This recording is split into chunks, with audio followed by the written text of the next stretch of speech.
Imagine this. You're in your early 30s, you've got a good job, you're saving as much as you can, and yet owning a home feels like chasing a mirage. The prices just keep climbing. In Canada, the average house now costs 13.6 times the median after-tax income. That means for many people, the dream of home ownership isn't just delayed, it's out of reach. And you're not alone. Millennials and Gen Z are facing a housing landscape radically different from that of their parents. Young adults are moving back in with their family, seniors are living longer and often alone, and families everywhere are feeling the squeeze of rising costs. But what if this crisis actually points us towards a forgotten solution? One that our ancestors understood well. For centuries, multi-generational living was the default. In the 19th and early 20th century, it was completely normal for aging parents to live with their adult children. On farms, this setup was functional. One child stayed to inherit the land, help with the work, and care for aging parents. In cities, especially among immigrant families, households stacked together in triple-deckers or three-story homes, where each floor was a branch of the same family. This wasn't just about necessity, it was cultural. Before pensions and senior care facilities, it was simply expected that families took care of each other. Then, everything changed. After World War II, a massive shift occurred. The GI Bill in the US and the mortgage support in Canada made it easier than ever for people to buy homes. Suddenly, the ideal wasn't a big, bustling household. It was a tidy nuclear family in a detached house, complete with a white picket fence. Advertisements, television shows, and even government policies pushed the image of a nuclear family as the pinnacle of success. Independence became the goal, privacy became the prize. But what if that dream, while beautiful in theory, has left us more isolated, financially burdened, and socially fragmented than we ever expected?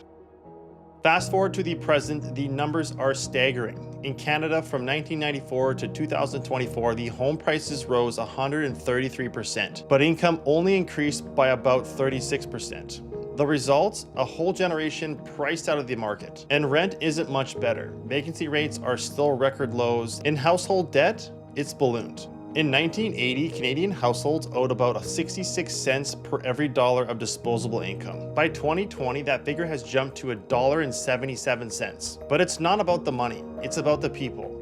Nearly 1 in 5 Canadian seniors report feeling lonely. More than half of those over 80 feel lonely often. Many of them live alone, far from family. All of this is forcing a rethink. Since 1980, the number of Americans living in multi-generational households has nearly doubled. In Canada, multi-generational households are now the fastest growing household type, with a 50% increase since 2001. And why is this? Because it works. Families are pooling incomes to afford homes. Adult children are moving back in to save for down payments. Parents are inviting grandparents into their homes to help with childcare. In exchange, the grandparents receive care and companionship. It's supportive, and it's deeply human. Sure, it's not all smooth sailing. Living with extended family can be challenging.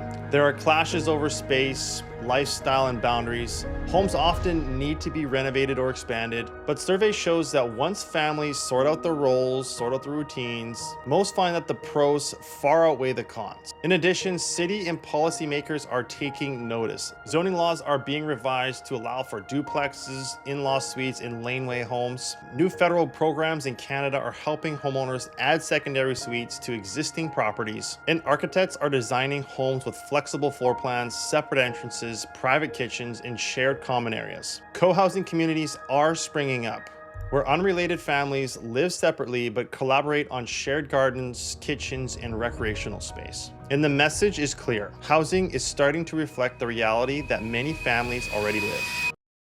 So what does this all mean for the future? It means that multifamily living is no longer a relic of the past. It's a modern solution to a modern crisis. It offers affordability without sacrificing comfort.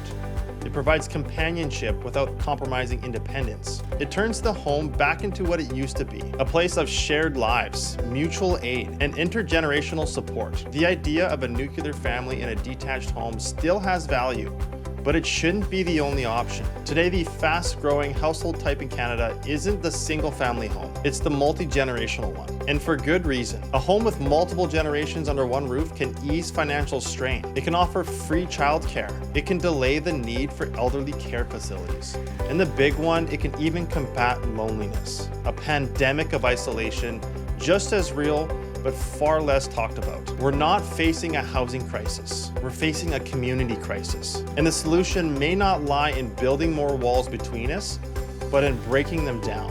So next time you picture your dream home, don't just think about square footage or curb appeal. Think about your parents, your kids, your future. Think togetherness. Because in a world that's increasingly divided, maybe the most radical thing we can do is live together.